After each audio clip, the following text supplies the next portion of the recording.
Bueno, buenas tardes ya. Seguimos, como nos ha indicado el director de la cátedra, en tiempo.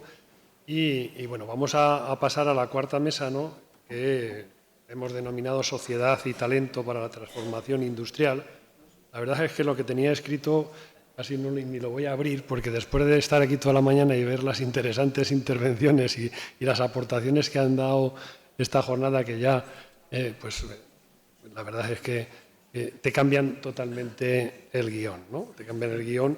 Pero, bueno, yo creo que sí que es importante esta cuarta mesa, porque todo lo que se ha dicho aquí, muchas de las soluciones y de los avances y de esa transformación industrial que se dé, pasa precisamente porque seamos capaces de aprovechar el talento, de ser capaces de que ese conocimiento sea transferido convenientemente al sector industrial y, finalmente, a los consumidores, que son los que, en definitiva, pagan todos esos productos, pagan las cocinas, pagan el transporte, pagamos todo, ¿no?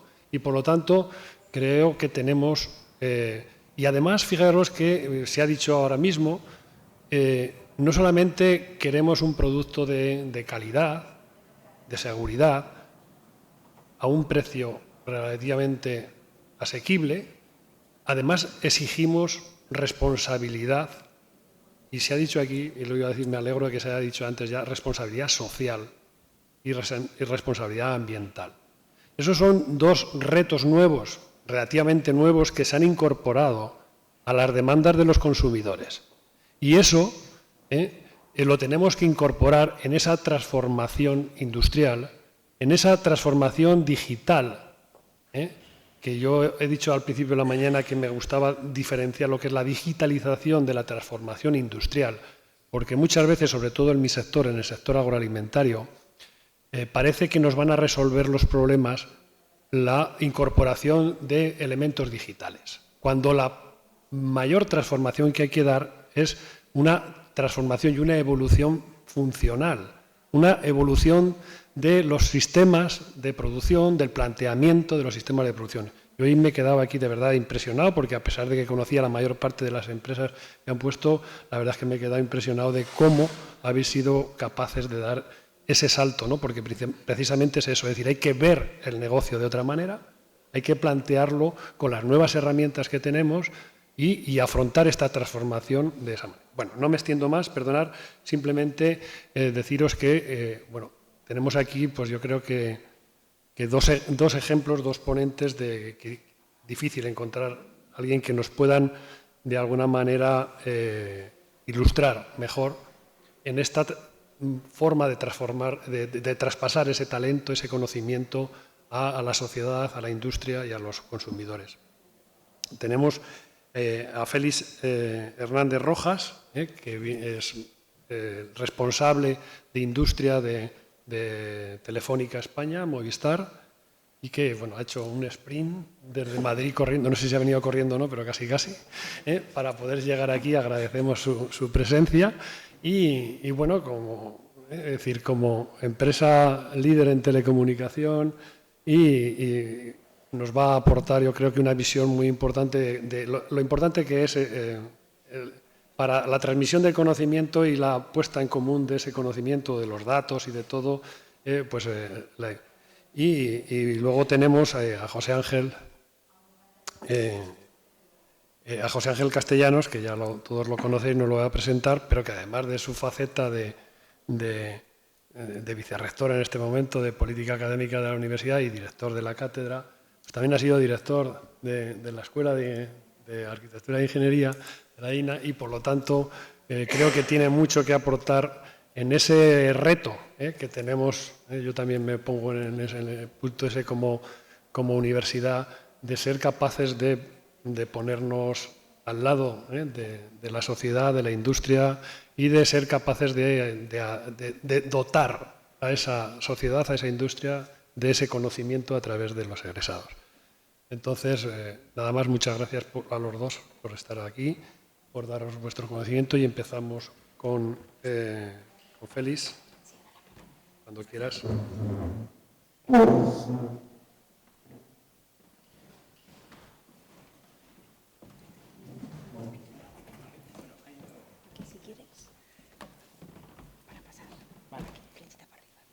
Bueno, pues lo primero, después de escuchar, sabía yo al hablar le había hecho un cambio de tercio que no sé si he derrapado mucho. Podríamos hablar, nosotros, en primer lugar, yo, Telefónica es Movistar, ¿no? Pero yo ahí vengo representando a una organización que se llama Telefónica Empresas, ¿vale? Telefónica Empresas, en el sentido de transformación industrial, tenéis que entender el impacto que tiene, ¿no?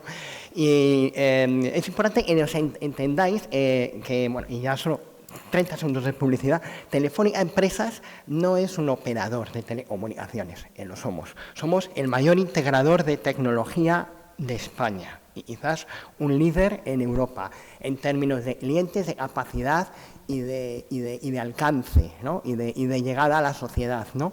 Tenéis que entender que nosotros estamos viendo la transformación digital desde un punto de vista diferente, ¿no? Y nos acercamos no ofreciendo servicios de digitalización y cosas estas, ¿no? Sino entendiendo cómo cambia el sector y a estos sectores ayudándoles en este cambio, ¿no? Y nuestro valor, y ya paso a mi libro, ¿no? Como herramienta en la sociedad somos habilitadores de lo que sucede, ¿no? ¿Vale? Del próximo cambio. Estamos al servicio vuestro. Y lo que estamos viendo es un gran, y esto es muy importante, déficit en talento, ¿vale? Horrible. O sea, cuando ahora mismo se nos va una persona de la compañía a otro sitio, y sucede, ¿no? También lo contrario, ¿no?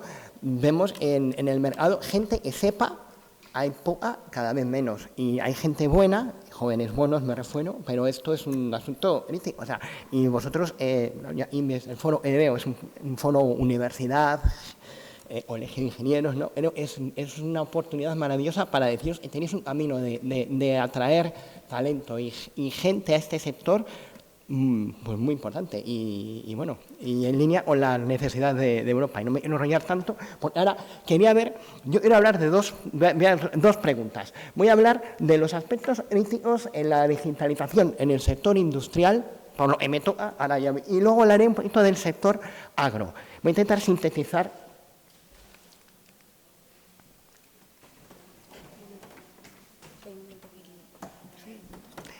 Voy a hablar del 5G. Yo sé que el 5G, todo el mundo está ahora mismo dando vueltas, ¿vale? Nosotros, ¿por qué creemos el 5G es una herramienta relevante y crítica para el próximo cambio en la industria? El 5G no es el 5G que todos tenemos en la mente, pues esto más rápido, tal, no sé, más divertido, nuevos móviles, ¿vale? Pero lo importante de esta tecnología, y aplica totalmente a este foro de industria, es estas tres cosas que tampoco me voy a parar a detenerlas. La mayor capacidad de velocidad de transmisión, ¿vale? La capacidad de incorporar esa conectividad de IoT masivo, ¿no? Lo que antes se decía hace, yo qué sé, 2, 3, 4, 5, 10 años, ¿no? Va a suceder o tiene que suceder con estándar en realidad. Y luego todo el tema de las comunicaciones críticas, entendiendo de la resiliencia y la necesidad de lo que sucede dentro de un entorno productivo. Vale. Estamos en la industria, estamos hablando del dato. ¿Vale? El dato es el elemento crítico cuando hablo de industria, hablo de un sector muy transversal. Hablo del agro, hablo de puertos, hablo de automoción, hablo de energía, ¿vale? Hablo de fabricación de electrodomésticos, o sea, un elemento muy transversal. En todos ellos hay unas características fundamentales en la EBISAI, que es un sector en el que el dato tiene que estar disponible en tiempo real. Hablamos de procesos industriales donde si se para una fábrica la liamos, ¿no? Pues en SEAT, cada vez sucede algo y se detiene la fábrica, empiezan a perder decenas de miles de euros por minuto, ¿no? Hablamos también de diseños dinámicos, de una flexibilidad a la hora de construir el soft floor de las fábricas, ¿no? Partimos de modelos industriales donde hacíamos una línea de producción y la dejábamos ahí hasta la muerte. Ahora no, ahora nuestros clientes cambian modifican, evolucionan y tenemos la necesidad de construir algo diferente o proyectos con un tiempo de vida pequeño, ¿no? Y el cableado físico, la conectividad tradicional física es insuficiente, ¿no? Hablamos de que todo tiene que estar integrado, ¿vale? O sea, cuando nos dirigimos a clientes del sector y nos dicen tienen datos suficientes, y hablamos de sectores muy potentes, hablamos de compañías de energéticas como refinerías, como se les vaya algo, explota la refinería, ¿vale? Descubren que con el reto que tienen ahora las nuevas fábricas, ¿no? Y quizás las nuevas fábricas serán las nuevas fábricas de hidrógeno verde, van a tener un elemento diferencial, es el dato. Entonces, en todo esto, ¿vale? Cada mercado, como veis, tiene su característica y podríamos hablar horas y horas, ¿no? Pues en la logística, pues tenemos el tema de los AMRs, que son los autónomos que se van moviendo de un sitio a otro, ¿no? Y que tienen que construir su caminito en tiempo real, ¿no? En todo esto, este dato, actualmente, ¿cómo lo estaríamos llevando? Lo estaríamos llevando, pues, por cable. ¿Bien? Pues, ¿está bien? No, no está bien. Porque el cable no te permite esa flexibilidad. En una refinería de Repsol, por ejemplo, cuando quieren poner un nuevo sensor, les vale más el cableado. Imagina llevar un sensor de ahí para allá, les puede valer decenas de miles de euros, una cantidad enorme, y al final, pues, para nada, porque no tiene mucho valor, ¿no? El 5G, en una industria, lo que nos va a permitir es fundamentalmente temas de movilidad, ¿vale?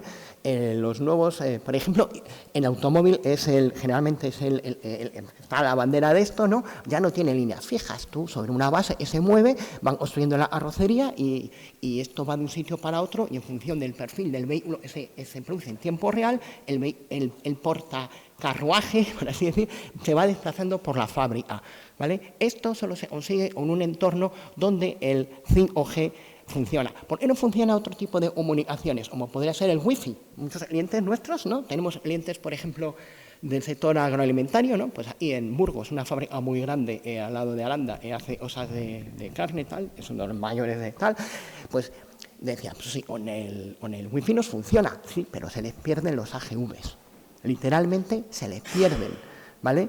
Y esta gente tiene una robotización todavía media. Cuando alcancen lo que tiene Inditex en sus centros logísticos, que puede llegar a tener 500 AGVs o AMRs en un solo centro logístico, literalmente no escala. Entonces, el 5G permite ese tipo de resiliencia a la hora de construir estos entornos dinámicos, ¿vale?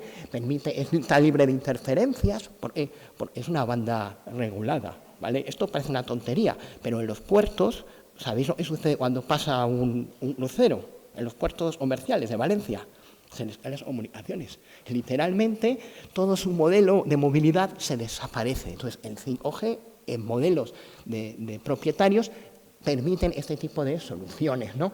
Por ejemplo, además, tenemos aspectos de seguridad, ¿vale? Muy importantes, ¿no? Hemos tenido casos de clientes, por desgracia, del sector industrial, buenos clientes, hemos ganado en horas porque les han hackeado las máquinas. Literalmente nos han llamado, de hecho, hemos dejado de producir porque alguien nos ha metido un ransomware. ¿Y esto cómo lo arreglamos? Pues efectivamente, pues malamente en el momento podemos hacer algo, pero tenéis que construir una política que permita que esto sea rentable. La seguridad de las redes OT internas a la fábrica se consigue gracias al despliegue de redes 5G, de redes inalámbricas. Y en general las conectividades masivas. Otro escenario diferente, que no es industrial, pero casi, ¿no? En contadores, ¿no? El 5G incorpora un estándar, es el Narrowband IoT, es un estándar de estos de bajo consumo, alta cobertura, tal, no sé qué, que llega hasta, yo sé, los sótanos, ¿no? Y, por ejemplo, en Madrid, ¿no? Analizar el segunda, estamos ellos trabajando en una pequeña licitación de más de 100.000 contadores, donde estamos conectándoles allí donde estén, no importa, donde estén. Un contador de agua puede estar, pues, donde toque, ¿no? En entorno también urbano y semiurbano y rural, ¿vale? Con la característica de que esa conexión está metida en contadores que tienen que durar durante 10 años. Tienen una batería, no están conectados. Y durante 10 años van dando unas medidas. ¿Esto se consigue?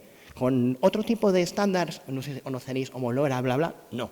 Se consigue a través de estándar Narrowband IoT y 5G, ¿vale? Entonces, este entorno, ¿vale? Es el sustrato que vamos a tener para el recibimiento de las nuevas industrias, las nuevas hiperconectividades de las industrias, ¿vale? Y donde hablamos de campus 5G, tenemos clientes como, por ejemplo, en Almería, Consentino, no sé si lo conocéis, es uno de los mayores fabricantes de... eso es. El entorno industrial que tiene allí, el campus que tiene, es morrocotudo. O sea, eso no se puede ni cablear, ni con wifi, eso hay que hacerlo con cobertura 5G privada.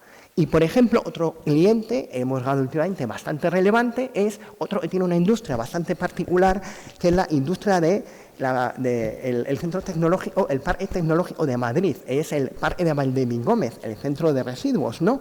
Donde vamos a conectar todos sus PLCs y toda la maquinaria a la hora que tienen de, entre comillas, según ellos, la basura que reciben, generarla y llevarla a energía, ¿vale? Como podéis ver, son escenarios muy distintos donde la industria se ve beneficiada por el 5G. Y ahora la siguiente pregunta, el siguiente elemento que quería comentar era ya un poco en referencia y en petición y es el sector agroalimentario, ¿no? Del sector agroalimentario, nosotros también estamos trabajando en el sector agroalimentario de una manera muy extensa, fundamentalmente en lo que son las fábricas, ¿vale? El proceso de transformación. Tenéis que tener en cuenta que nosotros somos líderes en Europa a la hora de generar alimento y tenemos que sentirnos muy orgullosos y ese es nuestro camino y tenemos que trabajar en ello, ¿no? El sector agroalimentario, como veis, tiene importantes retos, tampoco voy a desgranarles porque no tengo tiempo, pero como veis, la competitividad es fundamental, hacer el coste, ¿no? Esto es un tema que estaba viendo, y en ganar la cadena de valor, el reducir la cantidad de fitosanitarios, el agua, es un valor, empieza a tener un factor crítico, ¿no? A la hora de producir, ¿no? La automatización, todos estos elementos hacen que el sector agroalimentario se enfrente a esta necesidad de mejorarla. El segundo que vemos es todo el tema de estándares de calidad, ¿no? Nosotros vemos en el sector agroalimentario, es un poco quizás ligado a lo que va también esta sesión, ¿no? La sociedad reclama alimentos sanos, alimentos suficientes, alimentos baratos. Como consumidores somos sofisticados y queremos conocer de dónde nos vienen, ¿vale? En tercer lugar, la mano de obra, ¿no? En España estamos frente a un problema muy grave y muy importante de despoblación en las áreas no urbanas, ¿no? De envejecimiento de la población, de falta de incorporación de la mujer en esos puestos, en esas funciones tan relevantes, ¿no? Y finalmente, todo lo relativo a la sostenibilidad y circularidad, que habéis mencionado aquí tremendamente, ¿no? Nosotros desde Telefónica Empresas creemos que la digitalización va a ser un elemento trascendente en este tipo de ámbitos. Es el gran paso que se está acelerando. Lo llamamos agroindustria 4.0, porque es como una forma de desgranar de manera específica todas las necesidades de lo que vemos en la industria, donde tiene un factor de especial relevancia la conectividad también, ¿vale? La 5G y /LEO, ¿vale? ¿Conocéis cuál es la LEO? La de los satélites y todo, la de Elon Musk, ¿no? Nosotros somos muy abiertos, nos da lo mismo por fibra, por mar, por aire, por satélite. O sea, nosotros la comunicación queremos enriquece y queremos que ahí es en el campo especialmente es crítico, ¿no? Hay tres elementos que queremos que son relevantes y que van en los próximos, y son estamos nosotros trabajando con soluciones, partner y capacidades específicas y tienen que ver, en primer lugar, con toda la parte de sensorización y automatización. Esto sería como conocéis normalmente la agricultura de precisión, imagino que estéis trabajando ahí en frutales, en secano, regadío, ¿no? Etcétera, ¿no? Que consiste en sensorizar en la mayormente posible las tierras, ¿no? Entender lo que sucede, quizás con visión artificial, con plataformas, con imagen satelital, entender si lo que estamos produciendo se hace de manera eficiente y en condiciones necesarias, ¿no? Detrás hay una nueva robotización y hablamos ahí de los drones, ¿no? Todo esto, como pensad, sin el dato, ¿vale? No vale para nada. El objetivo es recabar esos datos. La nueva robotización del campo, sí, es cierto, hablando nosotros tenemos ciertas bases de relación o la zona, o la del segmento Hortos-Fruti, o la bueno, más bien Huerta, ¿no?, de Murcia, ¿no?, o los mares de plástico, ¿no?, se están convirtiendo a invernaderos 4.0, donde la automatización va a ser un criterio relevante y fundamental. Y donde hay elementos, yo he puesto ahí como haces, bueno, eso, los drones, pues también, los drones como un elemento que seguramente nos permita hacer nuevas cosas, ¿no? Pero finalmente lo que yo creo que va a ser más importante es la automatización de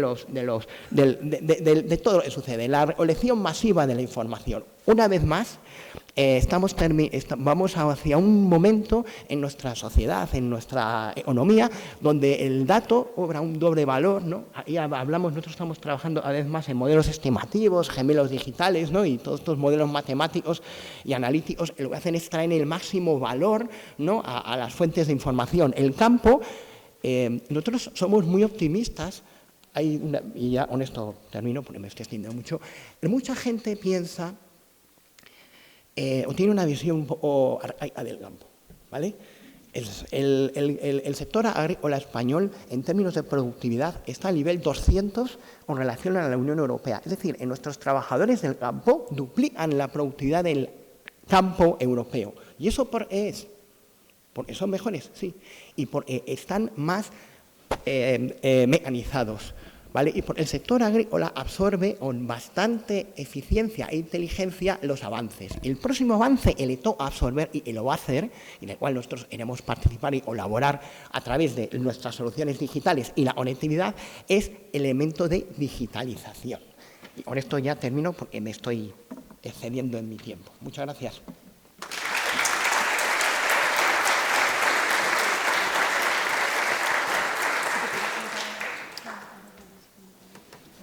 Muchas gracias, Félix, por tu ponencia y por haberte ajustado al tiempo también que lo llevamos. Entonces, doy paso ahora a José Ángel Castellanos, que nos va, como he dicho antes, a ilustrar.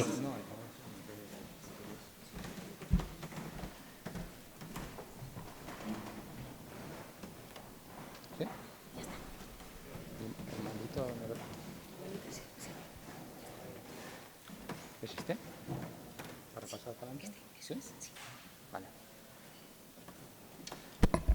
Ángel, gracias por tu presentación anterior y bueno, buenas tardes ya otra vez a todos. Como he dicho al principio de la mañana, pues retomaría en este caso no la conducción del acto, sino bueno, pues en este caso una intervención que es pues lógicamente muy diferente a todas las que hemos venido escuchando a lo largo de la mañana, teniendo en cuenta que lo que hemos escuchado han sido diferentes experiencias empresariales, industriales, en relación a este bonito fenómeno de la transformación industrial que estamos intentando desarrollar entre todos.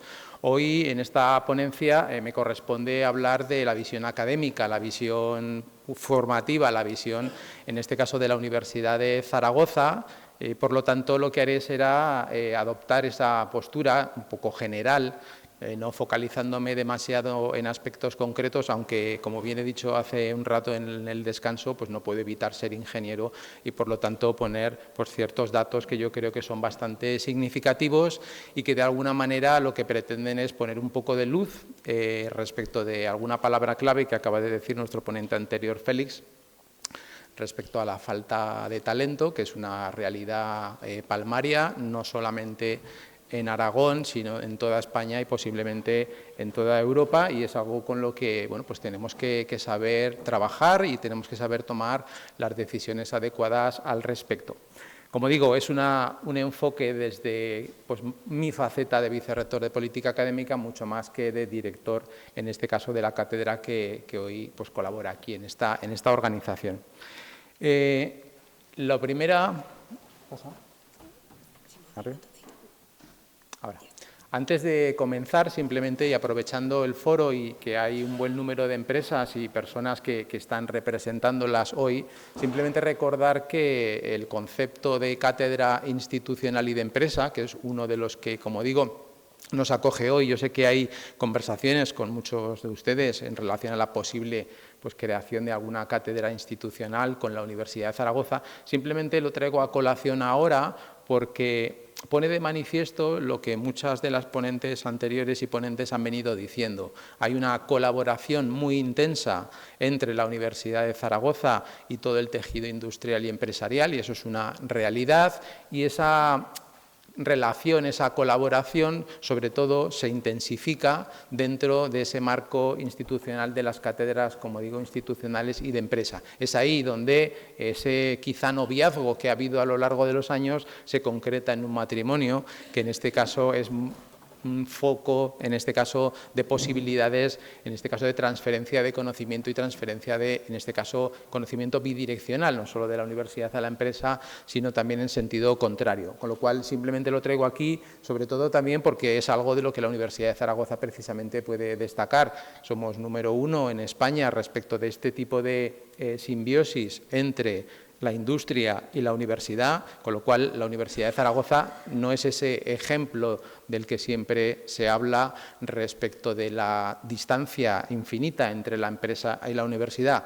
Yo discrepo ampliamente respecto de ese concepto y esto es una prueba de que efectivamente estamos a la cabeza de las universidades españolas, con todo un camino por recorrer, por todo un camino que mejorar, pero es una realidad que yo creo que nuestra universidad debe destacar y, por supuesto, que socios como las empresas que hemos escuchado a lo largo de la mañana de hoy pues son los que nos han ayudado efectivamente en ese impulso. Con BSH en particular no solo tenemos un matrimonio, yo creo que ya tenemos hasta una genealogía que surge respecto de ese trabajo eterno, infinito y que tantos éxitos nos ha dado con el paso de los años, y eso es algo que quiero también destacar. Pero para mí casi la idea más importante, porque luego va a enlazar con algunas otras cuestiones que diré posteriormente, es uno de los objetivos de desarrollo sostenible, de los que todos hablamos, pero que para mí, sin desmerecer a ninguno de los anteriores, por supuesto, es uno de los más importantes, sobre todo desde el momento en el que, en este caso, me corresponde tener una posición de toma de decisiones en una universidad pública como la Universidad de Zaragoza. Las alianzas son absolutamente fundamentales y me referiré a ellas dentro de unos minutos. Ya he dicho algo respecto de ellas en tanto en cuanto esa relación que, como digo, aparece con todo ese tejido industrial. Respecto a la cátedra que nos acoge hoy, simplemente recordar que fue en el año 2021, cuando todavía teníamos que utilizar las mascarillas, cuando se firmó la cátedra. Es un convencimiento del Gobierno de Aragón, en este caso firmado, como pueden ver ustedes ahí, con el que era en ese momento el vicepresidente del Gobierno de Aragón, Arturo Aliaga, pero que es un recorrido previo que viene realizándose con gobiernos de distintos colores políticos y que con el actual estamos trabajando en intensificar y continuar efectivamente en esa línea de colaboración. Es una estrategia común y, por lo tanto, confío en que podamos seguir trabajando con el apoyo del Gobierno, en este caso de nuestro presidente Azcón.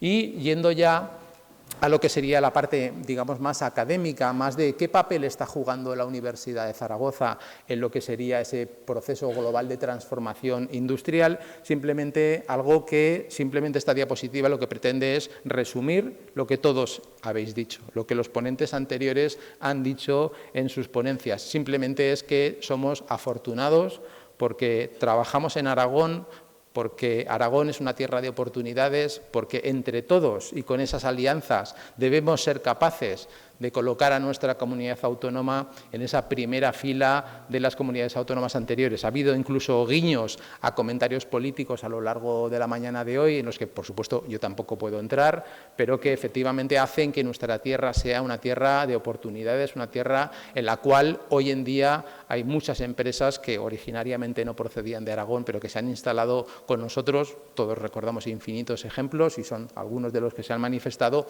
y por lo tanto Aragón es una tierra de oportunidades, y es así como se lo trasladamos a nuestros egresados de la Universidad de Zaragoza. Ese mensaje que trasladábamos habitualmente de formar ciudadanos para el mundo, y efectivamente eso es nuestra responsabilidad, el mensaje que ahora lleva implícito es: pero acuérdate de que eres de Aragón, acuérdate que Aragón te ha formado y que le debes, en este caso, una digamos, ejercicio profesional que nos haga crecer a todos. Ese es un mensaje importante que seguramente hace años incluso no nos atrevíamos a manifestar públicamente, porque quizá nos podían acusar de locales, de territoriales, de tener una vista corta, pero el tiempo va pasando y, como ha dicho Víctor, ya sobrepasamos los 50 años y empezamos a ver las cosas de una manera muy diferente, y ahora soy consciente de lo que tenemos que hacer grande entre todos es efectivamente nuestra comunidad autónoma, que, como bien sabemos y como bien hemos escuchado, no deja de estar llena de oportunidades para todos.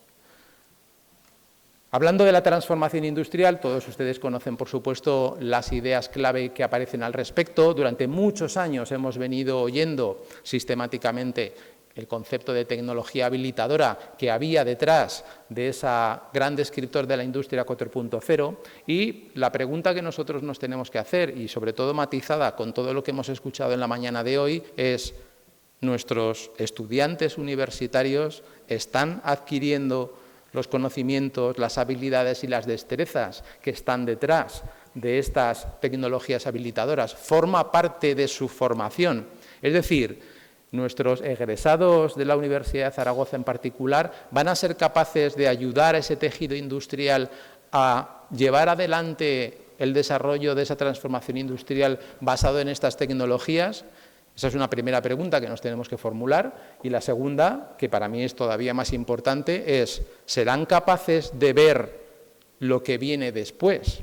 Porque llevar a la práctica este tipo de tecnologías en el sector industrial, como bien hemos escuchado a lo largo de la mañana, son retos mayúsculos, pero nuestro objetivo como universidad no debe ser solamente formar a las personas que sean capaces de llevar esto a la práctica, sino que sean capaces de ver ese futuro que queremos para nuestra comunidad autónoma, de la que estaba hablando hace un momento, para la sociedad, y desarrollar las tecnologías que luego alguien se preguntará cómo implementar. No es al revés el proceso, no es dada la tecnología, ¿qué podemos hacer con ella?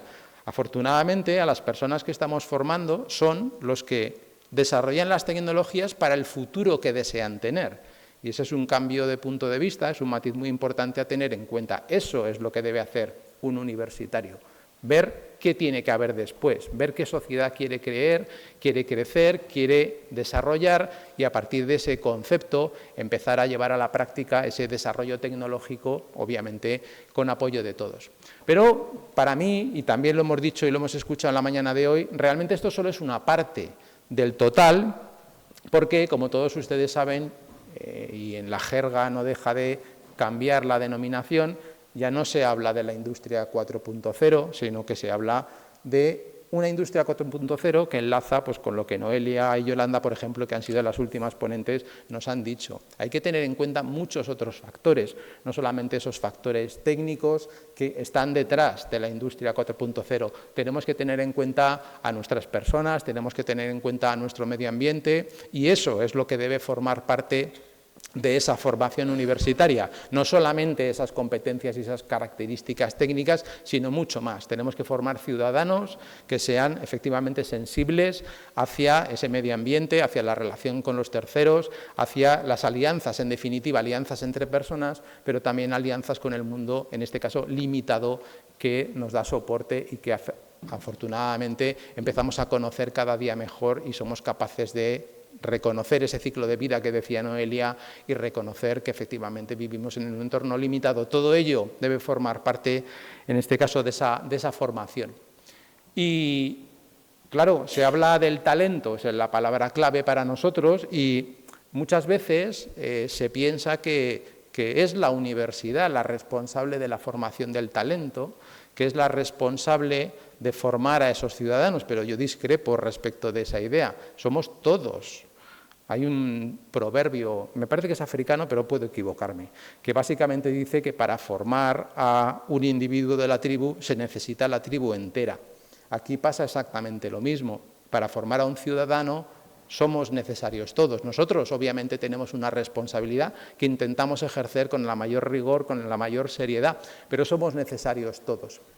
Y muchas veces lo que también manifestamos es: nosotros no formamos talentos, los talentos ya existen. Cada persona tiene su forma de ser, su conocimiento previo, sus inquietudes, su talento en el fondo ya está desde el momento en el que nace. Lo único que podemos hacer es saber orientarlo, que es un poco esa indicación que ahí aparece. Esa es una responsabilidad, saber orientarlo en este caso, una dirección que le dé oportunidades, entre las cuales estará, por supuesto, el desarrollo de esa transformación industrial, el desarrollo de esa tecnología. Pero, insisto, es algo que no debe recaer sobre ninguno de nosotros en particular. Cada uno, obviamente, tiene su responsabilidad, pero es una tarea colectiva. Y yo creo que poco a poco nos vamos dando cuenta de que, efectivamente, eso debe ser así. Y algo que también se ha dicho a lo largo de la mañana es, pues, no voy a decir que es un clásico, pero es como, y vuelvo a repetir lo que acabo de decir, cuando pasas de una cierta edad ya todo lo ves diferente.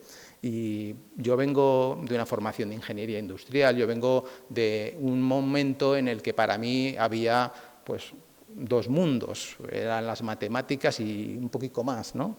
Pero claro, eso cambia con el paso de los años, afortunadamente, y la realidad de la que nos damos cuenta es la que, por ejemplo, Richard Feynman nos decía en una de sus frases conocidas, que básicamente lo que quiere decir es que siempre tenemos que tender a una formación multidisciplinar, interdisciplinar, en la que se combinen, en este caso, diversos puntos de vista. Me gusta mucho esa paleta de colores que está pintando ese señor, porque de alguna manera es eso lo que nosotros tenemos que crear, ciudadanos que sean tolerantes, que sean abiertos, que tengan una mentalidad que les permita enfocarse y focalizarse con posterioridad en aquellos aspectos en los cuales tenga interés y pueda hacerlo efectivamente. Y aquí, siempre en público, lo digo porque verdaderamente creo en ello y creo que estamos haciendo un flaco favor a nuestros jóvenes, haciéndoles una segregación tan importante en cuanto a su formación a lo largo de sus primeras etapas. Esa segregación que aparece en las secundarias, los bachilleratos previos a la universidad, creo, y siempre lo he dicho, creo que es un error y precisamente es lo que no permite, quizá, que luego lleguemos a tener esos ciudadanos con esa mentalidad mucho más abierta. Yo creo que hay mucho que trabajar y desde la universidad intentamos plantearlo. En definitiva, debemos tender a esa formación absolutamente transversal e interdisciplinar que mi amigo Javier Mateo lo decía, de hecho, esta mañana al principio cuando ha intervenido, y me alegro que poco a poco todos vayamos entendiendo que efectivamente esa es la realidad que está detrás. Y no solo eso, sino que también debemos huir, esta imagen la conocen todos ustedes, debemos huir de formar, en este caso a personas que solo tienen un conocimiento técnico. Es decir, no podemos formar a nuestros universitarios solamente desde el punto de vista de la técnica.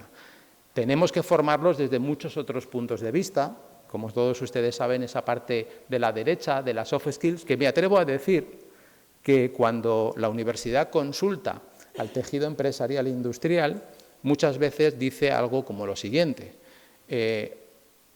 los conocimientos técnicos los tienen, pero necesitamos que además sean capaces de trabajar en grupo, de expresarse, de tener pensamiento crítico. Eso es lo que muchas veces ustedes, desde el punto de vista de las empresas, nos están diciendo. Nadie duda de su conocimiento técnico, pero que tenga todas estas cosas adicionalmente. Eso es una realidad de lo que nosotros como universidad estamos percibiendo. Pues bueno, estamos moviéndonos efectivamente en esa dirección y para ello, focalizándonos en lo que serían esas hard skills, solo les he traído algunos ejemplos respecto de cosas que estamos haciendo en la Universidad de Zaragoza. Y voy a poner los ejemplos únicamente en relación a la ingeniería. Eso no quiere decir que sea excluyente, pero son los ejemplos que de alguna manera querría ilustrarles hoy porque creo que son los más alineados precisamente con lo que sería la jornada de hoy. Tenemos, en este caso, quizá ustedes lo sepan, son 4 los centros de ingeniería que tenemos en la Universidad de Zaragoza. El primero de ellos está en la localidad de la Almunia de Doña Godina, es un centro al que le tengo mucho cariño y por eso lo pongo incluso antes del centro pues, al que yo pertenezco. Ahí estamos formando en un grado muy exitoso, que es el grado de Ingeniería el grado de Ingeniería Mecatrónica, y simplemente lo que he hecho ha sido destacar o intentar contestar a esa pregunta que me formulaba al principio respecto de nuestros estudiantes están enfrentándose a esas tecnologías y eso es lo que he llamado ese ecosistema 4.0 Y lo que puedo percibir es que efectivamente es una realidad, un perfil como este, que es mixto entre cuestiones de electrónica, automática y mecánica. Es un perfil que está dando una buena respuesta a ese problema de la transformación industrial, como todos ustedes conocen.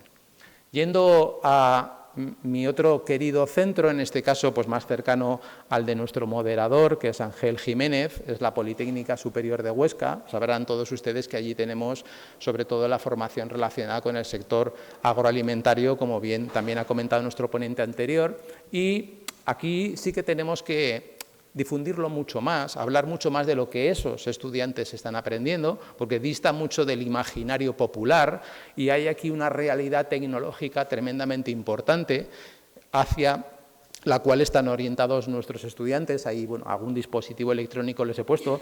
Me gusta mucho ese concepto del farming 4.0, porque en el fondo es lo que hoy en día es absolutamente imprescindible y, como todos sabemos, es algo, en este caso, en lo que se están formando nuestros estudiantes en ese centro de la Politécnica de Huesca.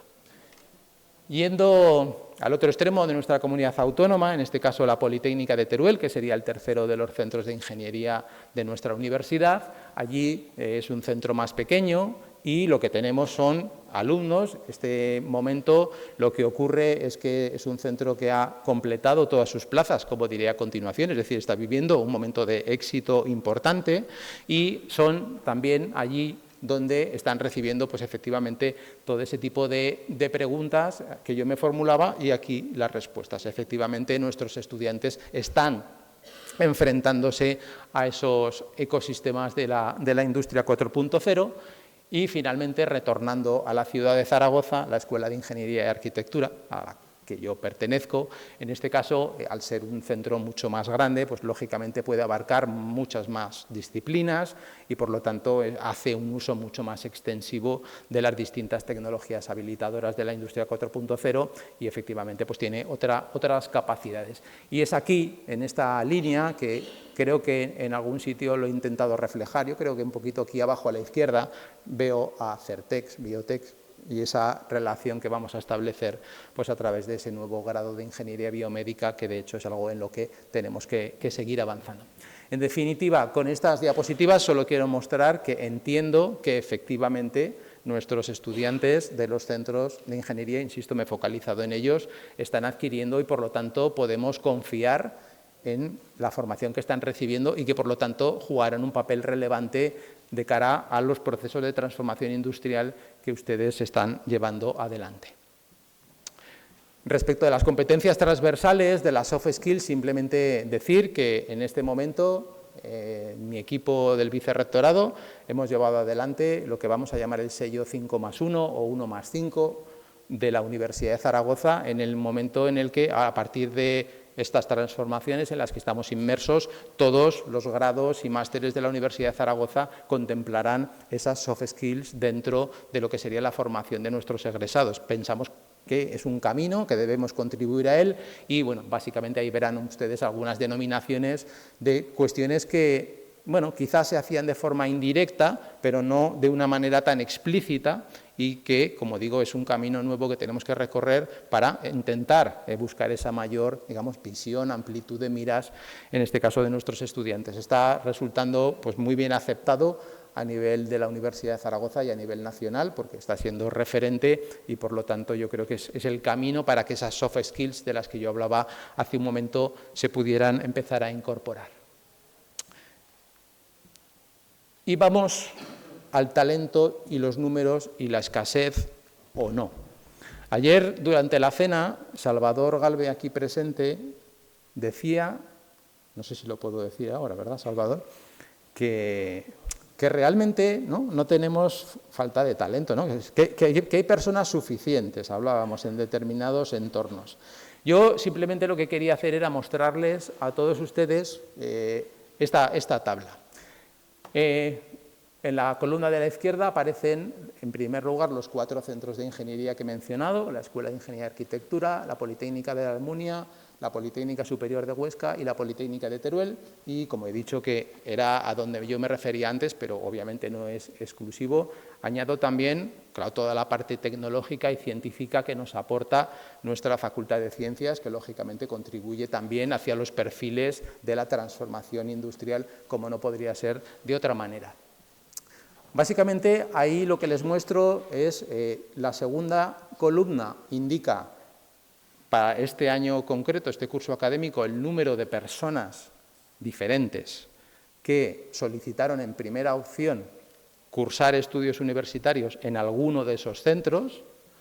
La tercera columna son los que finalmente han sido admitidos en esos centros. Y si nos vamos directamente a la última, lo que vemos es los que han salido, no en el mismo curso, lógicamente son otras personas diferentes, pero sí que podemos tener una noción de qué está ocurriendo dentro y fuera, en este caso de nuestros centros universitarios. Y desde luego que son múltiples las lecturas que esta tabla, son pocos datos, no son tantos como tenía nuestro compañero Borja en su charla, pero no hacen falta muchos más para sacar conclusiones, seguramente no de Big Data, de Small Data, pero que al final llegas a conclusiones importantes. Entonces, ¿dónde tenemos que hacer? Es una lectura personal, pero quizá la compartan ustedes. ¿Dónde tenemos que hacer esfuerzos?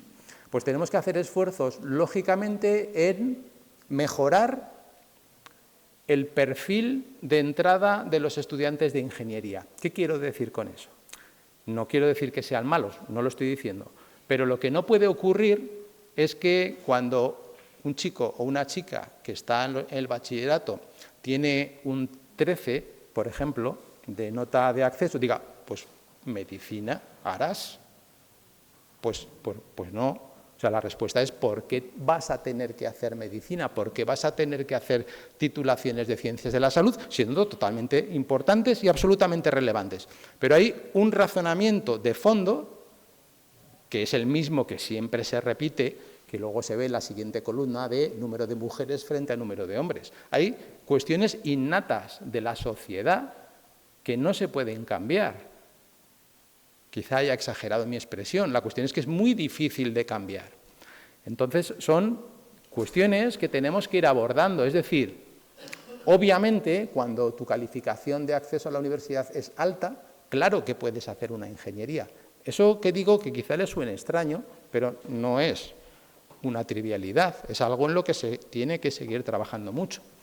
También se nota mucho, por ejemplo, si comparan ustedes la primera fila con la última, en este caso, de la Escuela de Ingeniería y Arquitectura, con casi 1000 personas de nuevo ingreso, finalizan 463. En la Facultad de Ciencias, con 452 de entrada, finalizan 328. Ahí, bueno, también se pueden sacar conclusiones que una de ellas es justo la que acabo de decir. La nota media de ingreso en la Facultad de Ciencias es más de un punto superior a la de la Escuela de Ingeniería. Y eso se nota en el número de egresados que finalmente tienes. Entonces, hay ejercicios en los cuales efectivamente tenemos que trabajar. Hay otras cuestiones que están muy lejos del alcance de la propia universidad.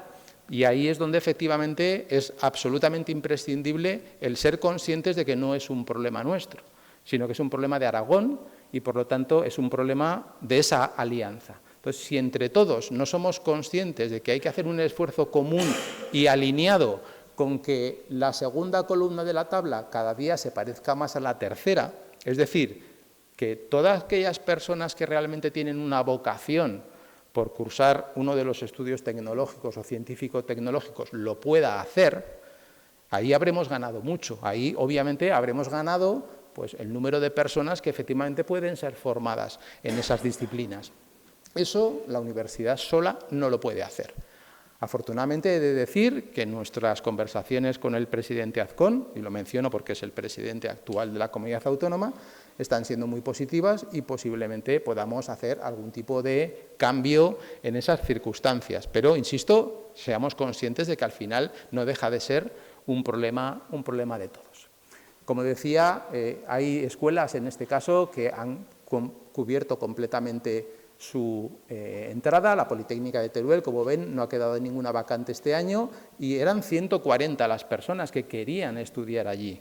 pero bueno, por la dimensión que tenemos, la capacidad de formación con una cierta calidad y la capacidad de nuestro sistema educativo, pues no han podido entrar más allá de 66.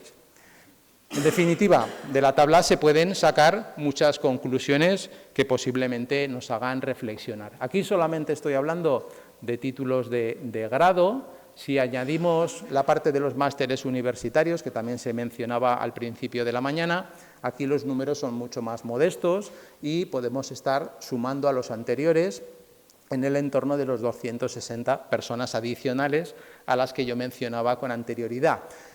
Como podemos observar ahí, pues básicamente un porcentaje elevadísimo es el de egresados de la Escuela de Ingeniería y Arquitectura, y de ese número 169 aproximadamente la mitad, puedo irme un poquito arriba, un poquito abajo, la mitad son ingenieros industriales del máster de Ingeniería Industrial, aproximadamente, cójanlo ustedes con la cautela correspondiente, pero por tener un orden de magnitud.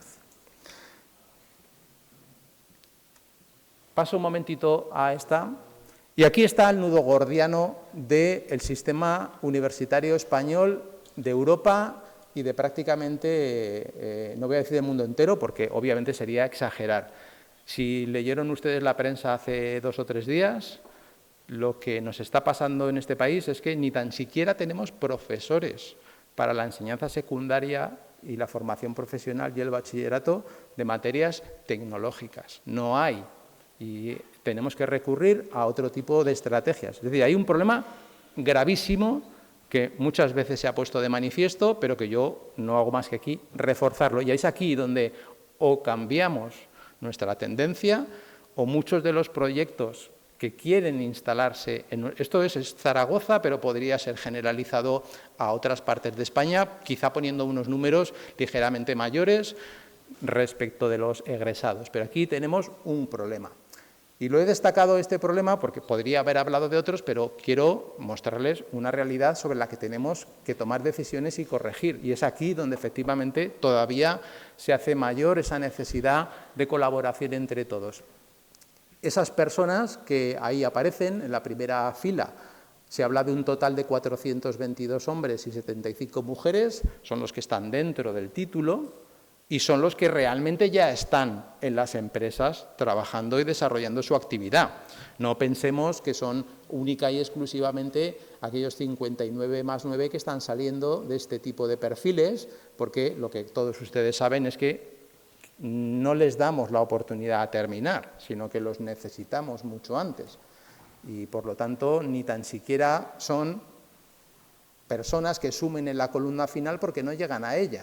Porque nosotros mismos, como comunidad autónoma, como empresas tecnológicas, como empresas que necesitan esa transformación industrial, los están absorbiendo mucho antes. Entonces, esto es algo que tenemos que reflexionar entre todos y, como he dicho ya varias veces, no es ni de unos ni de otros, es un problema de la comunidad autónoma de Aragón. Y simplemente por ir terminando, porque he sido yo el que hablaba de la puntualidad, con lo cual no voy a ser el que se salte la puntualidad, pero sí que hay algunas cuestiones adicionales que quería decir. Con eso terminaré realmente, y es algo que obviamente no es nuevo. Aquí la universidad lo único que ha hecho ha sido seguir la rueda, en este caso de la formación profesional, pero muchas de las empresas con las que estamos hablando en estos últimos tiempos no son conscientes de esta nueva realidad.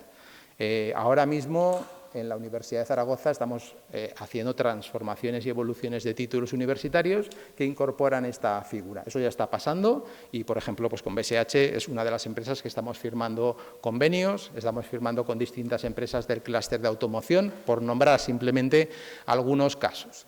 Y lo que significa es mucho más que lo que quizá ustedes estaban acostumbrados a conocer de ese alumno que hace unas prácticas en una empresa. Esto es mucho más porque es una persona que es contratada por la empresa, con esa figura que no sé si lo he puesto por ahí, bueno, se habla de contrato laboral en alternancia, y lo que ocurre es que durante una buena parte de su título universitario, ahí he puesto unas cifras aproximadas, la persona está físicamente en la empresa compaginando sus estudios con la universidad, un tiempo en la empresa, un tiempo en la universidad, y los tiempos dependen de, pues básicamente, el convenio colectivo de cada uno de los sectores, puede ser un poquito más o puede ser un poquito menos.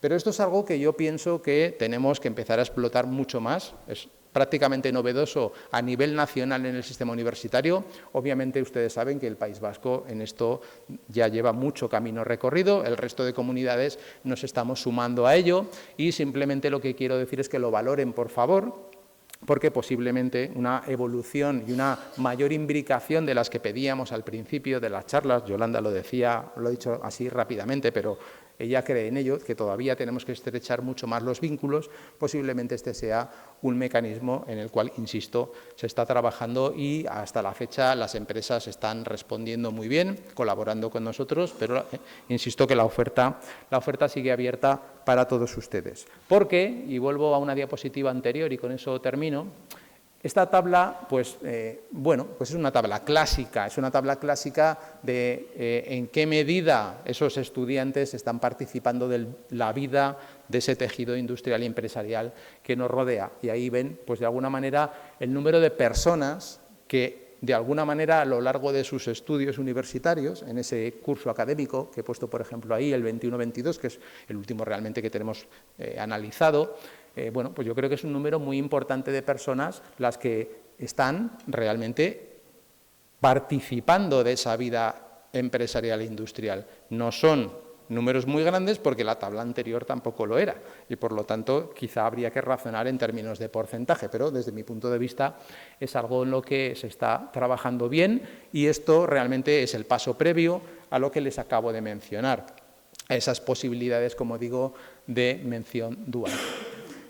Y con eso realmente quería terminar la charla y lo único que quiero decir, por supuesto que es muchas gracias, como no podría ser de otra manera, pero les traslado el ruego y les traslado un poco esa necesidad de que entre todos tenemos que buscar una solución.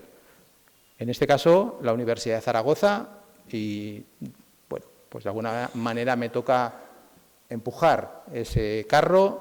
Estamos intentando adecuar mejor no solo la formación, lógicamente, sino también el número de posibilidades que esa Universidad Pública de Aragón ofrece a los estudiantes y que, por lo tanto, como digo, es absolutamente imprescindible su colaboración, la colaboración en este caso del Gobierno, que nos ha acompañado buena parte de la mañana, pero ya se ha llevado el mensaje, aunque no esté aquí presente, lo saben muy bien. Y, como digo, es una cuestión de todos y si no lo comprendemos, entonces es que tenemos un verdadero problema como Aragón, porque a mí me duele mucho, como aragonés de pura cepa, que una empresa no pueda instalarse en nuestra comunidad autónoma con todas las ventajas que le ofrecemos desde todos los puntos de vista, porque no haya personas suficientes. Eso es algo que yo creo que entre todos lo tenemos que mejorar. Y nada más, muchísimas gracias por su atención y si tienen alguna cuestión, a su disposición.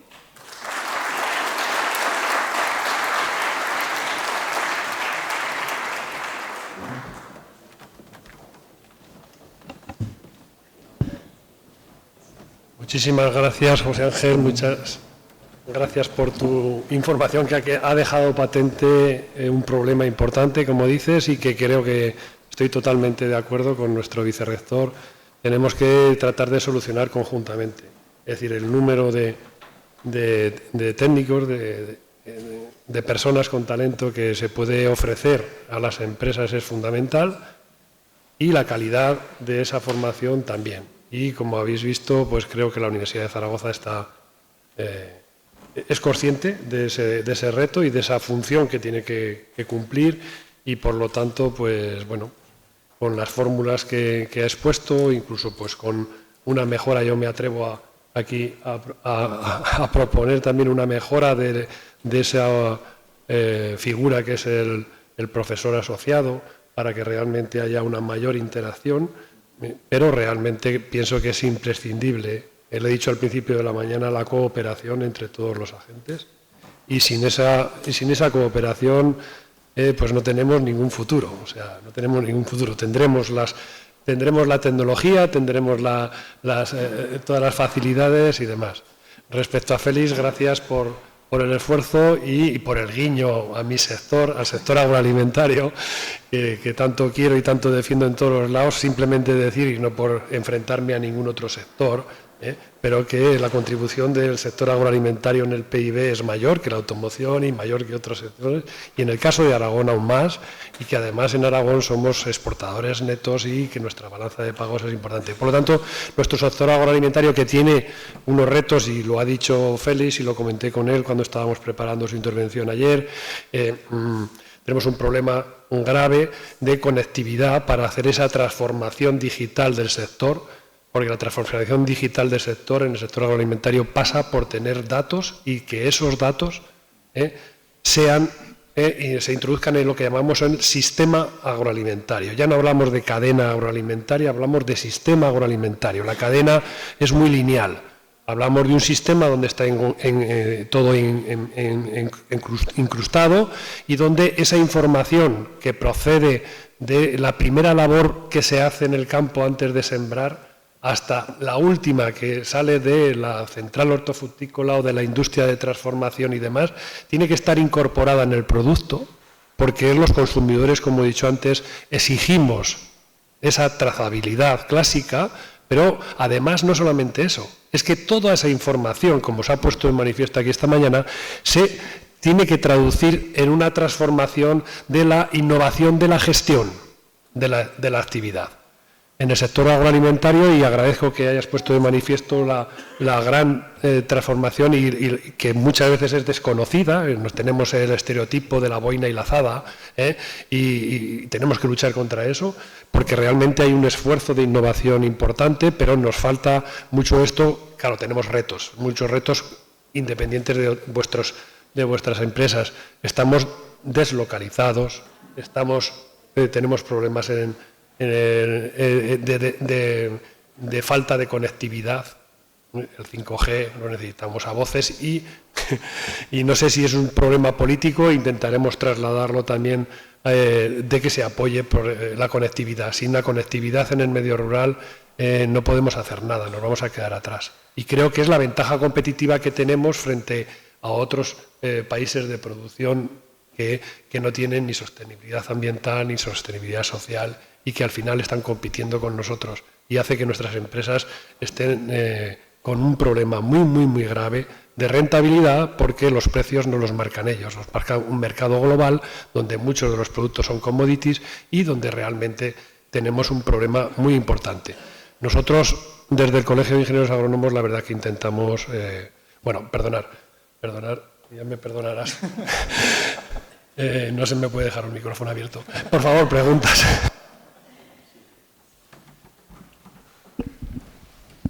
Yo, incidiendo un poco en esa idea, Félix, comentaba antes Salva, dice, la primera fábrica de componentes de automoción en Teruel llega cuando se construyó una autovía. El problema es que la autovía vino en 2008, quizás un poco tarde. El 5G tiene unas oportunidades increíbles, pero necesita una infraestructura detrás. No tengo duda de que las operadoras van a construirla allí donde hay clientes, ¿no?, que lo consuman, pero corremos un riesgo de que en unos años, si nos despistamos en un territorio como Aragón, con zonas con muy baja densidad de población y donde las operadoras no sea su primer objetivo, caigamos en un desierto digital que para cuando nos demos cuenta se han perdido oportunidades. ¿Cómo se resuelve eso? ¿Los organismos públicos tienen que poner su red? No lo sé. A ver.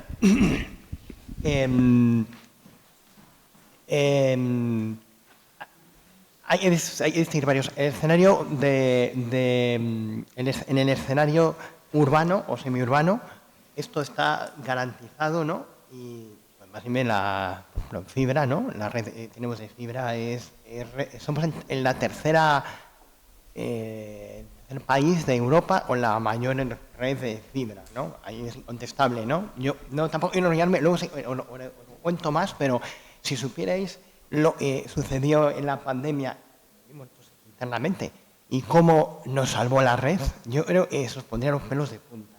La red, el núcleo de red y nuestra red fibra tan increíble. En la parte poblacional, ¿vale?, incluso las fábricas, yo creo que está salvado también porque si en Teruel quieren poner una fábrica, es una cosa densa. Entonces, tirar fibra hasta allí, pues, relativamente fácil, porque hay canalizaciones por sitios insospechados, ¿no? Y luego iluminar un área, lo bueno que tiene el 5G es lo que comentaba, y no es lo mismo poner wifi y tal, es un poco costoso, tú iluminas un área, aunque sea una extensión de una fábrica, es relativamente fácil, ¿vale? O sea, eso, de esa parte, yo creo que tenemos unas salvaguardas en términos de podemos ser competitivos, ¿no? Quizás sí es cierto, y esto, pero esto no sé si es, mejor hay gente que me riñe, ¿no? En Europa están muy preocupados porque, no obstante, el 5G está desplegándose tarde y mal comparado con Corea del Sur, como podéis imaginar, con China, y ahí tenemos un punto crítico. Y luego, yendo al rural, ahí el escenario cambia de forma diferente, ¿no? Vale, hay estudios, vale, esto os lo comenté y yo lo puedo pasar, o sea, esto hay, ahora mismo se está estudiando, no os podéis hacer una idea, desde la comunidad científica, hay mogollón de mucha gente que está evaluando económicamente todo esto, desde Europa con el tema del Digital Compass, ha salido hace varios días un último informe que lo evalúa, ¿no? ¿Qué pasa con el entorno, la brecha en los territorios, ¿no? Eso tiene una componente diferente, porque hay una mala noticia, ¿vale? En términos generales, para un operador, y menos tal como estamos los operadores ahora mismo, no es rentable. Punto. Me explico. Esto es muy jodido, ¿eh? Esto, o sea, en Europa tenemos 400 operadores, dice, de los cuales solo hay una media docena que realizan inversión en infraestructura. Esto es cierto, ¿vale? Es decir, cuando desplegan una red, solo hay pocos los que lo pueden. El coste de capital, ahora estos son datos, ¿no? El coste de cuando tú inviertes, el resto es una empresa. Tú inviertes porque la rentabilidad de tu red supera el coste del capital. No existe. ¿Vale? Entonces, solo he dado posibilidades. O nuestros señores de Europa cambian la regulación, es lo que tienen que hacer. Y lo que hacen es que fomentan grupos fuertes. Y esto a lo mejor suena como, ahí viene del Telefónica a decir lo de siempre. Bueno, no sé, yo solo digo, y tampoco quiero hablar mucho porque esto es un sitio público, pero lo que ha pasado hace unos días. Alguien ha puesto 2.000 millones y ha hecho una cosa que puede tener repercusiones muy importantes. Y no ha comprado los operadores chiquitos. Estos que ha comprado. Entonces, eso, y ahora mismo son socios y hay que respetarlos, ¿vale? Son socios permanentes de capital. Entonces, pues eso, estoy respondiendo. O sea, los operadores, para que puedan invertir en el entorno rural, tienen que ser fuertes. Nosotros ahora mismo en Telefónica tenemos una posición pública, esto es público, ¿no? Se llama, no sé si, imagino que no conocéis la iniciativa de FairShare. Estamos ahora mismo trabajando en Bruselas mano a mano, en el cual reivindicamos que este modelo cambie y seamos rentables. Si somos rentables, daremos al país una red rentable e invertiremos en redes. ¿Qué podemos hacer mientras? Pues podemos ir. A mí esta pregunta la he preguntado internamente y me han dicho mis compañeros que os diga que por parte de Telefónica estamos para ayudaros. Que cualquier lugar, actualmente con Narrowband IoT es un subestándar de 4G, está incorporado nativamente en 5G, utilizamos para los contadores, podemos cubrir gran parte del territorio. Estamos, por ejemplo, con proyectos del Camino de Santiago movilizando drones. ¿Vale? Estamos trabajando en la medida de lo posible, ¿no? Y ofreciendo soluciones a nuestros clientes y para el sector agrícola tenga la conectividad. Es el elemento fundamental. Y estaremos allí y os ayudaremos. Pero está claro, esto va de operadores fuertes. Y desplegar una red móvil es muy cara. O desplegar una red... la gente no sabe, y ya termino con esto, no enrollarme, nosotros cambiamos la red completamente cada 3 años. Cada 3 años implica todos los cacharros que tenemos, les tiramos. Bueno, en realidad no les tiramos, les revendemos a los países, a otros países. Y nosotros vamos a los fabricantes Ericsson, no, no IA, etcétera, y les pedimos lo último y lo mejor, y construimos así la red. Nos duran 4 años, 3 años. ¿Vale? La última actualización que hicimos importante fue justamente antes de la pandemia, meses antes después. Fue una razón por la que sobrevivió la red en España y no hubo a usar el tráfico que hay actualmente. Yo creo que no soy consciente de lo que está sucediendo en la red. Entonces, está revolucionando y lo que viene por delante es muy importante. Con lo cual, si queremos llegar hasta el último rincón de cobertura, que es el campo, lo que tenemos que tener es un modelo que sea sostenible y rentable.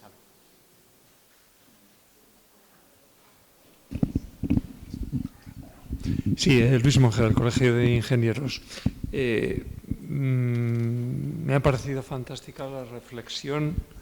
Me ha parecido fantástica la reflexión de José Ángel sobre ciertas debilidades de nuestro sistema educativo, más como cuando planteaba Félix realmente hacia dónde vamos, al margen de estos matices muy bien comentados, es a un entorno de ubicuidad tecnológica. Entonces tenemos ubicuidad tecnológica, por un lado, y por otra parte tenemos también, con matices, un equipo de líderes formados en desarrollo tecnológico, en investigación y al final en dirección, que es lo que somos los ingenieros. Bueno, pero en mi reflexión va un paso más allá. ¿Y el resto de la sociedad? Desde hace muchos años nos hemos encontrado con que nosotros somos los adalides de ese desarrollo, pero el resto viene detrás. Entonces, hace unos años, ese salto tecnológico entre unos y otros, diría, o mi percepción es que era más pequeño. Hoy vamos a un salto muy grande. ¿Cómo se está preparando realmente nuestra sociedad para eso? ¿Cómo están esos niveles fuera de nuestro, vamos a decirle, privilegiado sistema universitario que con su equipo nos permite alcanzar este nivel de desarrollo? ¿Qué sucede con la formación profesional? ¿Qué sucede con el resto de la sociedad? Muy interesante esa apreciación, porque creo que es algo que nosotros en nuestro sector sí que nos hemos planteado, hemos sido conscientes de eso. Y realmente, claro, en nuestro sector tenemos más dificultades que en los vuestros que se han planteado aquí, porque nosotros no somos ni siquiera pymes, son micropymes. Estamos hablando de un sector donde el 90% de los empresarios, digamos, de las empresas son familiares. Y por lo tanto, el hacer llegar esos avances tecnológicos hasta ahí, nosotros, después de mucho trabajar en el sector y demás, hemos llegado a la conclusión de que tiene que ser a través de asesores. Tiene que haber un elemento intermediario entre los desarrollos que hacemos y la formación y todo el desarrollo, en el caso nuestro. En el caso de la industria es más fácil, es decir, la conexión, como hemos dicho, pero en nuestro caso la única forma es a través de asesores y lo que llamamos la comunicación interactiva, es decir, de tal manera que sean capaces de trasladarnos sus problemas y les seamos capaces de resolver soluciones, no darles tecnología, sino resolverles los problemas con soluciones, porque tenemos el hándicap de que la rentabilidad de nuestro sector sigue siendo un 50% más bajo que cualquier otro sector, con lo cual no tenemos, es decir, estamos gestionando miseria, así de claro. Por lo tanto, eso es una de las cosas, me decía Félix, en los números que has puesto ha sido un poco coyuntural, pero egresados en la escuela de máster de la Escuela Politécnica Superior has puesto 1. Sale un ingeniero agrónomo al año. Claro, fue el año pasado. Fue una circunstancia, pero sí que es crítico, es decir, realmente salen muy pocos. Y eso es un problema, pero es un problema de que necesitamos eso. Necesitamos, en nuestro caso, en el sector agroalimentario, necesitamos ese agente intermedio que sea capaz de poner en comunicación es el médico de cabecera, que llamo yo. El médico de cabecera que está con el agricultor todo el día allí y que es el que realmente sabe cuáles son los problemas y que no puedes hacer que se transmita de esa multitud de empresas que están funcionando en el sector agroalimentario que sean capaces de transmitir. Algunas tendrán capacidad, pero la mayoría no. No, sí. Por no retrasarnos, si quieres comentamos pero yo creo que tu pregunta, Luis, iba en otro sentido, al menos así es como yo la he interpretado. Yo creo que tú hablabas de las competencias digitales del ciudadano. Iba más que nada, creo, entender un poco tu pregunta y ahí, claro, desde la Unión Europea se están tomando medidas muy serias porque efectivamente con la evolución tecnológica tan rápida todos somos conscientes que nosotros mismos, como perdamos un poco el paso, nos quedamos obsoletos enseguida. Y eso lo podemos ver comparándonos con nuestros hijos. No hace falta mucho más razonamiento. Sus capacidades frente a las nuestras. Entonces, hay muchas iniciativas a nivel europeo. Yo en mi presentación me he focalizado en un aspecto de la formación, que en este caso era la formación reglada en la universidad, pero es que el mundo de la formación es infinitamente más amplio. Y, de hecho, Carmen, en la primera diapositiva ha puesto la formación continua, lo ha puesto ella en una de sus diapositivas, que al final el ciudadano tiene que ser consciente de esa necesidad de formación permanente a lo largo de la vida. Y eso lo tienen que hacer llegar las autoridades académicas, gubernamentales, administrativas a todos los ciudadanos pues de una manera lo más eficiente posible, porque efectivamente tenemos un problema. Es un problema de dejar atrás, esta frase los políticos la dicen mucho, no hay que dejar a nadie atrás, pues lo estamos haciendo sistemáticamente. Con la evolución tecnológica tan rápida, solo unos pocos pueden seguir el paso. Y eso abre muchos otros caminos, porque claro, hay una frase también que he leído algunas veces que dice, el futuro ya está aquí. El problema es que no está bien distribuido. Y eso también es una realidad, porque nosotros vivimos en nuestra burbuja de los europeos excelentes y con todos los recursos, pero es que nuestro mundo alrededor nada tiene que ver con lo que nosotros vivimos. No hace falta más que poner la tele todas las mañanas o todos los mediodías para ponerte de los nervios y darte cuenta de lo que es el mundo en el que vives. Entonces, las desigualdades son tan brutales que lo que yo no concibo es que haya una parte, es como, bueno, vamos a crear dos universos humanos, lógicamente, los que puedan estar en un mundo tecnológico y los que no. Y eso lo que hace es separarnos mucho más de lo que ya tradicionalmente hemos estado en las distintas nacionalidades. Entonces, esto es mucho más peligroso para la especie, para la supervivencia, para la cooperación y un poco, no solo pienso en estas personas que nos vemos a diario que tienen dificultades para manejar un cajero automático. Todos lo sabemos y no hace falta entrar mucho más en esa cuestión. Es mucho más que eso. Y también hay veces que lo que ocurre es que solo las grandes empresas van a ser capaces de tener los recursos para poder abordar esas profundas transformaciones industriales. ¿Y qué va a pasar con los que no puedan? La selección natural del mundo empresarial, pero eso también es muy duro. Y eso es algo que nosotros, precisamente desde la cátedra, intentamos ayudar. Por eso ponemos el foco en las pymes. Por eso no siempre, y creo, con perdón para todos, no tenemos que intentar ayudar a las grandes empresas que ya tienen sus recursos. Precisamente es a los otros, a los que no los tienen, a los que tenemos que intentar llegar, explicarles, que conozcan bien cuáles son sus posibilidades y poner bien el foco, como decía Víctor en su presentación. Y con eso termino porque yo creo que ya...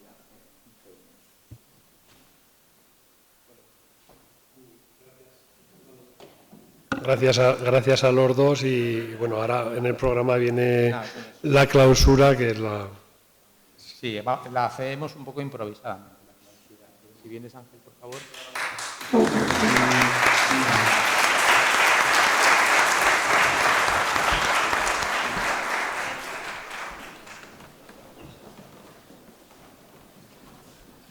He dicho, perdón por lo de improvisadamente, lo que quería decir es que bueno, ya no son horas para seguir hablando mucho más y de hecho tenemos ahora la oportunidad pues para en el aperitivo pues charlar todo lo que queramos al respecto. Entonces, bueno, como Ángel, mi compañero de la escuela, también es el codirector de la cátedra, pues será él el que haga una pequeña reflexión final, muy breve, y nos marchamos ya a tomar ese aperitivo que yo creo que nos lo hemos ganado entre todos. Bueno, soy Ángel Fernández Cuello, codirector con José Ángel de la Cátedra de Transformación Industrial y soy el primero que es consciente de que queréis que hable con brevedad, ¿vale? Así que creo que la jornada de hoy a mí me ha permitido hilar un pequeño mensaje de tal manera que si de forma muy breve analizamos lo que hemos escuchado hoy a través de las diferentes ponencias y de los moderadores, pues podríamos construir un mensaje. Además, no lo voy a hacer con ChatGPT porque se enrolla y tal, y tendríamos, vamos, si tengo que leer todo lo que me daría el ChatGPT de lo que habéis contado hoy aquí, tengo para 3 días. No. Yo diría, empezando un poco así por el final, ¿cómo va a ser mi trabajo, ¿no? En el futuro? Es que le dirías a un chaval, ¿tú de qué vas a trabajar? Pues vas a tener un trabajo súper guay, porque vas a trabajar en 5.0 y con 5.g, con lo cual, ¿no? Vale, entonces, ¿qué tengo que estudiar? ¿Qué tengo que saber para poder trabajar en ese mundo laboral tan bonito? Pues la respuesta es obvia. Tienes que hacerte ingeniero, ¿vale? Ingenieros hay muchos. Hay industriales, con sus diferentes ramas, tenemos los de diseño, tenemos los telecos, tenemos los informáticos, tenemos los de caminos, canales y puertos, tenemos los de navales, los de minas, tenemos ingenieros y tenemos cientos de ingenieros formándose. A mí me da mucha pena cuando se habla de que faltan ingenieros, porque es que salen pocos. Podrían entrar más si los convenciéramos. No tengo tan claro que con más plazas llenáramos las escuelas. Hay que convencerlos en la ESO, incluso antes. No hay que asustarlos y espantarlos, ¿vale? Que a las mujeres más, que hay menos en las carreras.